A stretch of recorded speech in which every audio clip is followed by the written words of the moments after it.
देता हूँ। बिस्मिल्लाहिर्रहमानिर्रहीम। आज हम मोलैरिटी और मोलैलिटी के न्यूमेरिकल करेंगे। जैसा कि मोलैरिटी को हम कैपिटल एम से जाहिर करते हैं, इसका फार्मूला है number of moles of solute divided by litre और decimetre of cube of solution. और मोलैलिटी इसको हम स्मॉल एम कहते हैं, इसका फार्मूला है number of moles of solute divided by kilogram of solute. अगर हमारे पास कोई सोल्यूशन ऐसा है कि जिसमें सॉल्यूट लिक्विड में डिसॉल्व हो रहा है तो उसकी कंसंट्रेशन को हम मोलैरिटी कैपिटल एम कहते हैं। अगर हमारे पास कोई ऐसा सॉल्यूशन है जिसमें सॉल्यूट सॉलिड में डिसॉल्व हो रहा है तो उसको हम मोलैरिटी स्मॉल एम कहते हैं। लेकिन ये बात याद रखिएगा कि हमारे पास बाज़ औक़ात नंबर ऑफ मोल्स नहीं दिए जाते, मास दिया जाता है। तो हम नंबर ऑफ मोल्स मालूम करते हैं, तो नंबर ऑफ मोल्स का फॉर्मूला होता है हमारे पास मास अपॉन मोलर मास। ठीक है। और बाज़ औक़ात ऐसा होता है कि लीटर की जगह ml दिया जाता है, तो फिर जो भी हमें ml दिया जाएगा उसको डिवाइड करेंगे 1000। ठीक है। तो हमारे पास मोलैरिटी का एक और फार्मूला भी बन जाता है, वो ये कि molarity is equal to number of moles की जगह मैं लिखूंगा mass upon molar mass divided by जो भी मुझे ml दिया गया है, ml या सेंटीमीटर क्यूब सोल्यूशन। बाजू का ऐसा है ना, लीटर की जगह आपको मिलीलीटर में दिया गया सोल्यूशन या डेसीमीटर की जगह सेंटीमीटर क्यूब में दिया है, तो आप उसको डिवाइड कर देंगे 1000। अब आपको पता है मैथ का एक रूल है कि ये जो डिवाइड होता है, जब ये मल्टीप्लाई होगा तो बराबर वाली वैल्यू क्या हो जाती है, इन्वर्स हो जाती है, उलट हो जाती है। तो अब जो आपका फॉर्मूला बनेगा 1000 डिवाइडेड बाय ml या सेंटीमीटर क्यूब ऑफ सॉल्यूशन। ठीक है। ये हमारे पास दो फॉर्मूले बन गए मोलैरिटी का। ये है फॉर्मूला नंबर 1, ये है फॉर्मूला नंबर 2। अब आप ये देखें, अगर आपको मास दिया हुआ है या मिलीलीटर में दिया है तो फिर आप फॉर्मूला 2 लगाएं, या आप एक काम भी कर सकते हैं, आप इंडिविजुअली पहले नंबर ऑफ मोल्स मालूम कर लें, फिर आप डेसीमीटर क्यूब में डिवाइडेड बाय 1000 करके मालूम कर लें, फिर आप नंबर 1 वाला फार्मूला लगाएं। मर्जी है, डिपेंड अपॉन यू। लेकिन जो असल फार्मूला है वो असल फार्मूला यही है, ये वाला, और मोलैलिटी का ये वाला। यानी कि नंबर ऑफ मोल्स को डिवाइड करेंगे आप लीटर ऑफ सोल्यूशन से तो वो मोलैरिटी कहलाएगी, और नंबर ऑफ मोल्स को डिवाइड करेंगे आप किलोग्राम ऑफ सोल्यूशन से तो फिर वो आपको मोलैलिटी कहलाएगी। ठीक है।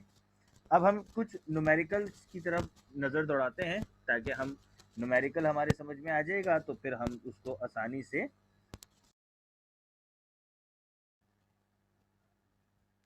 तो अब हम सबसे पहले कुछ न्यूमेरिकल्स की तरफ नज़र दौड़ाते हैं। सही है। मिसाल के तौर पे न्यूमेरिकल नंबर 1 लेते हैं कि कैलकुलेट मोलैरिटी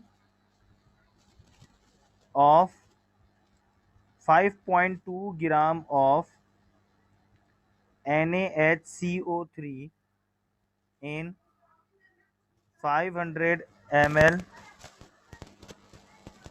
of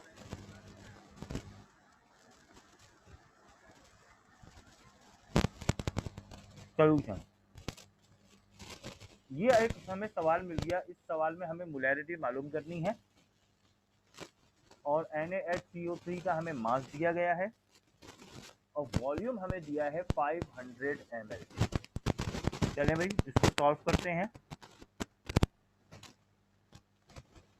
आपको पता है कि जब हम न्यूमेरिकल सॉल्व करते हैं तो जो डेटा है वो अकॉर्डिंग टू फॉर्मूला हमें कन्वर्ट करना पड़ता है। सबसे पहले तो मैं डेटा में लिखूंगा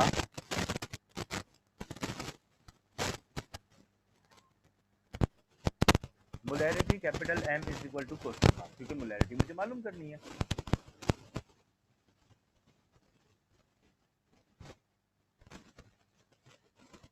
अब आप देखें मास ऑफ NaHCO3 कितना दिया है, 5.2 ग्राम, और वॉल्यूम ऑफ सॉल्यूशन कितना दिया है, 500 ml। ठीक है। अब आप एक काम करें, इसको यहीं पे ही आप लीटर में कन्वर्ट कर लें। कैसे? 500 ml को डिवाइड कर दें आप 1000 से, ये हो जाएगा 0.5 लीटर। ठीक है भाई, आपने वॉल्यूम तो यहीं चेंज कर दिया। अब आप नंबर ऑफ मोल्स मालूम कर लें, मास डिवाइडेड बाय मोलर मास के फॉर्मूले से। मास कितना है भाई 5.2 डिवाइडेड बाय मोलर मास कितना है 84। अब सवाल ये पैदा होता है मुझे कैसे पता चला मोलर मास 84 है, वो हम रफ कॉलम में कैलकुलेट करते हैं। ये देखें, Na है 23, H है 1, कार्बन है 12, ऑक्सीजन 16 होता है, चूंकि 3 ऑक्सीजन है तो 48, इनको प्लस करें 84 बनता है। ठीक है, अब मैं 5.2 को डिवाइड करूंगा 84 से, तो 0.06 जो है वो इसके मोल्स निकले। ठीक है भाई, अब मैं आसानी से फॉर्मूला लगाऊंगा मोलैरिटी का। नंबर ऑफ मोल्स कितने हैं 0.06 डिवाइडेड बाय, और सोल्यूशन कितना है 0.5। ठीक है, अब 0.06 को डिवाइड कर दूंगा 0.5 से, तो मेरे पास मोलैरिटी आई 0.12 आंसर। कितना आसान था, कोई कंफ्यूजन? अगर कोई कंफ्यूजन नहीं है तो मैं एक दूसरा न्यूमेरिकल करवाता हूं। Question number 2। सर जी बेटा जोर से बोलिएगा। कौन सा फॉर्मूला लगेगा, ये कैसे पता चलेगा? आप चलें, सर कौन आप सा फॉर्मूला सवाल कब को लगेगा, देखें, ये कैसे पता चलेगा? ये देखें सवाल, देखें क्या लिखा हुआ है, कैलकुलेट मोलैरिटी। अब जब इन्होंने कह दिया कैलकुलेट मोलैरिटी, मोलैरिटी मालूम करना है तो ऑब्वियसली फिर आपका ये मोलैरिटी वाला फार्मूला लगेगा, है ना भाई? आपका जो है वो मोलैरिटी वाला फार्मूला लगेगा, तो आप आसानी जो है वो इसको फाइंड आउट कर सकते हैं। ठीक है भाई, अब आपके पास इसके दो फॉर्मूले हैं ना। हाँ, दूसरा मोलैरिटी का इसके है, दो फॉर्मूले हैं ना, ये नीचे भी लिखा हुआ है ना, एम एम। इन दोनों में से पूछ रहे हैं, अच्छा मोलैरिटी, मोलैरिटी में से पूछ रहे हैं, मोलैरिटी के इन दो फार्मूले में से पूछ रहे हैं ना। देखें, अगर आपका सवाल ये है कि मुझे कैसे पता चलेगा कि कौन सा फॉर्मूला लगेगा, है ना भाई, तो सिंपल है, आपने सवाल को गौर से देखना है। सवाल में लिखा हुआ था कैलकुलेट मोलैरिटी, अब आप दोनों में से कोई सा भी फॉर्मूला लगा लें, ये आपके ऊपर डिपेंड है। अगर आप ऊपर वाला फॉर्मूला लगा रहे हैं तो पहले नंबर ऑफ मोल्स मालूम करना पड़ेगा, लीटर ऑफ सोल्यूशन मालूम करना पड़ेगा। मैंने क्या किया, मैंने लीटर ऑफ सोल्यूशन मालूम किया, देखें पहले, फिर मैंने नंबर ऑफ मोल्स मालूम किए, फिर मैंने यहाँ ऊपर वाला फॉर्मूला लगा दिया, ये वाला फॉर्मूला लगा दिया। अगर आप चाहते कि नहीं सर मैं डेटा के अंदर कुछ मालूम नहीं करूंगा, डायरेक्ट फॉर्मूले में मालूम करूंगा, तो आप डायरेक्ट ये वाला फॉर्मूला लगा देते। अगर आप ये वाला फॉर्मूला लगाते आंसर आपका तब भी यही आता, molarity is equal to mass ये रहा, मोलर मास ये रहा, मल्टीप्लाई बाय 1000 डिवाइडेड बाय 500। अगर आप इसको तब भी हल करेंगे तब भी आपका यही आंसर आएगा। ठीक है, जरा एक दफा करके देख लेते हैं। सही है सर, सही। डिवाइडेड बाय 84, 0.06, 1000 को डिवाइड करें 500 से, आंसर आएगा 2। 2 को मल्टीप्लाई करें 0.06 से, आंसर आपका तब भी 0.12 ही आएगा। ठीक है, बस फर्क ये है कि अगर मैं ये वाला फॉर्मूला ले रहा हूँ तो मैं डायरेक्ट वैल्यू डाल रहा हूँ, मुझे कन्वर्ट कुछ नहीं करना पड़ रहा। लेकिन अगर मैं ये वाला फॉर्मूला ले रहा हूँ तो पहले मैं कन्वर्ट करूंगा। ठीक है, अब हम आगे चलते हैं। और अगर मुझे यहाँ पर सवाल में मोलैरिटी की जगह मोलैलिटी कहा जाता, यानी कि ये कहा जाता, तो फिर मैं नीचे वाला फॉर्मूला यूज करता। ठीक है बेटा, अब अगला सवाल देखते हैं। डेटरमाइन दी वेट। अब इन्होंने हमें क्या मालूम करने को कह दिया भाई, मास मालूम करें, mass of solute required to prepare 5 decimetre cube of 1.2 m NaOH solution. अब जरा आप गौर से देखिएगा, इन्होंने हमसे क्या कहा है, इन्होंने हमसे ये कहा है कि अब आपने मालूम क्या करना है, मैंने डेटा लिया, मास ऑफ सॉल्यूट मालूम करना है, ठीक है। वॉल्यूम कितना दिया है, volume of solution 5 decimetre cube दिया है। अब आप गौर से देखें, मोलैरिटी के फॉर्मूले में सॉल्यूशन आपको लीटर या डेसीमीटर क्यूब में दिया जाए, इन्होंने डेसीमीटर क्यूब में दे दिया, तो मुझे कन्वर्ट करने की ज़रूरत नहीं है। फिर इन्होंने कैपिटल एम मोलैरिटी को कहते हैं, इन्होंने हमें मोलैरिटी यानी कि कैपिटल एम दे दिया 1.2, ठीक है। अब मुझे मालूम क्या करना है, मास ऑफ सॉल्यूट। सबसे पहले तो मैं मोलैरिटी का फॉर्मूला लगाऊंगा। मोलैरिटी का फॉर्मूला है number of moles of solute divided bye decimetre cube of solution. सही है बेटा। अब मेरे पास मोलैरिटी भी मालूम है, डेसीमीटर क्यूब भी मालूम है, मुझे नंबर ऑफ मोल्स मालूम नहीं है ना भाई, ना हमें सवाल में दिए हैं। तो मैं सबसे पहले नंबर ऑफ मोल्स का फॉर्मूला बना दूंगा। Number of moles is equal to, ये डेसीमीटर क्यूब जो यहाँ डिवाइड में हो रहा है ना भाई, ये इधर जाके मल्टीप्लाई में हो जाएगा, यानी कि molarity multiply volume of solution. अब आप देखें, number of moles is equal to molarity कितना था 1.5, वॉल्यूम कितना था 5 डेसीमीटर क्यूब, ठीक है। अब मैं क्या करूंगा कि 1.5 को 1.5 कह रहा हूं, सॉरी 1.2 है मोलैरिटी।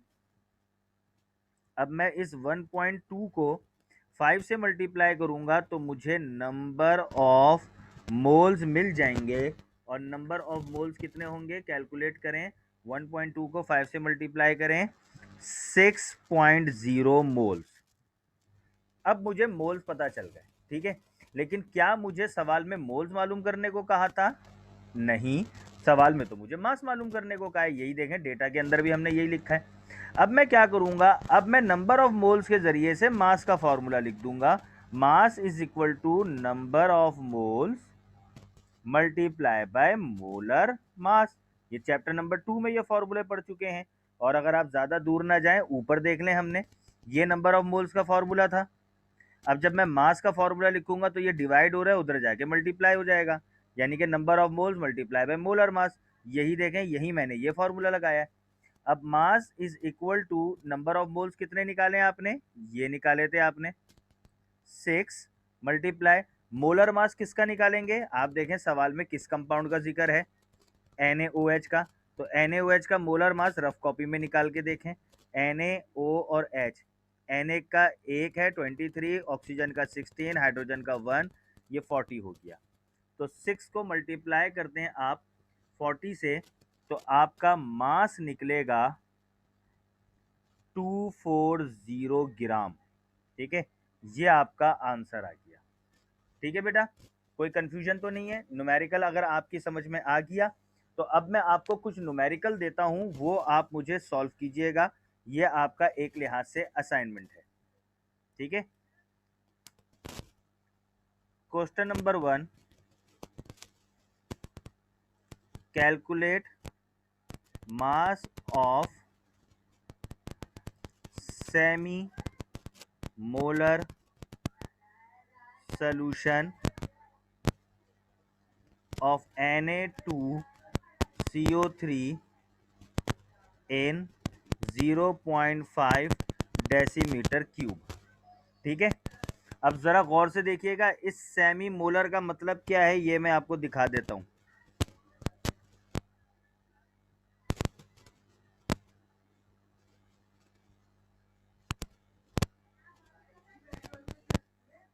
सेमी मोलर का मतलब होता है 0.5 कैपिटल एम, ठीक है।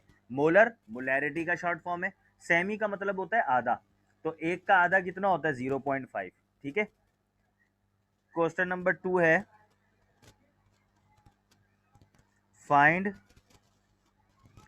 Find out the molarity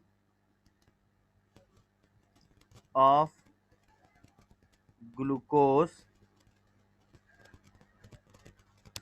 dissolve in 500 ml of solution, और इसको हम कर दें एक, यहाँ कर देते हैं 1 मोल ऑफ ग्लूकोज। ठीक है, ग्लूकोज का फॉर्मूला याद होना चाहिए आप लोगों को, मैं यहाँ लिख देता हूँ। ग्लूकोज का फॉर्मूला है C6H12O6। तीसरा सवाल है कैलकुलेट द मोलैलिटी, अब देखें मोलैलिटी आ गया, of 7.4 gram CaOH twice in 2 kilogram of solvent. Question number 4 है, कुछ मैं ज़रा 10 ईयर से भी निकाल लूँ, कुछ मैं ज़रा सिलेबस से भी निकाल लेता हूँ सवाल, ताकि वो भी आपको दे दें तो आसानी से।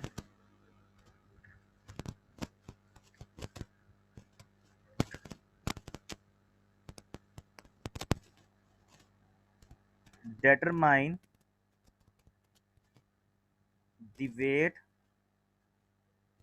आप इसका स्क्रीनशॉट खींच लीजिएगा और मुझे व्हाट्सएप भी कर दीजिएगा ताकि मैं ग्रुप पे लगा दूं। वेट ऑफ सॉल्यूट, इसमें मास मालूम करना है भाई, ठीक है। Required to prepare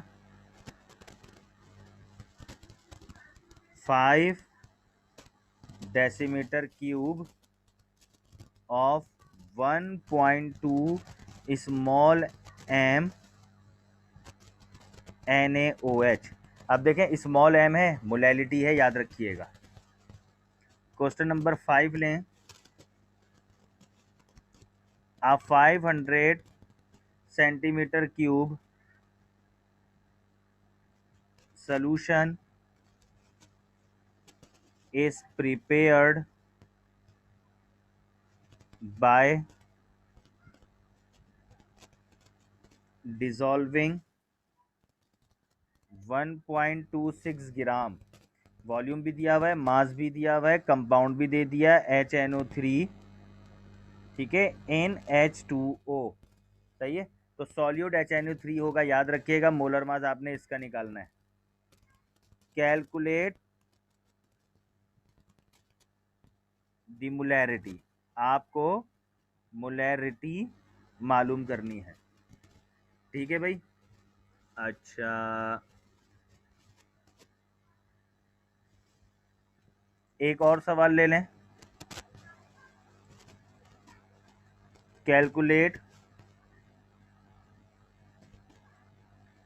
molarity of, again NaOH आ गया,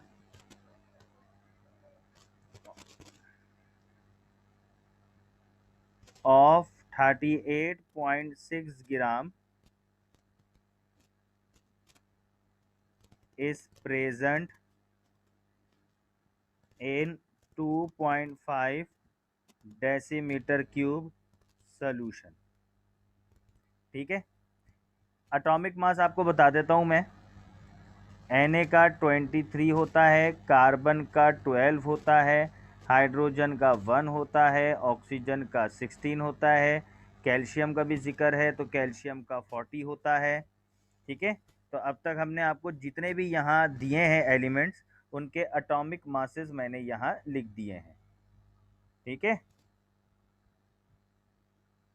अब आप लोग एक काम करें, इसका एक स्क्रीनशॉट लें, ठीक है। कोई भी बच्चा इसका एक स्क्रीनशॉट ले अच्छा सा, उसको मुझे गूगल पे भी ट्रांसफ़र करें। अगर कोई सवाल है तो पूछें, मैं रिकॉर्डिंग स्टॉप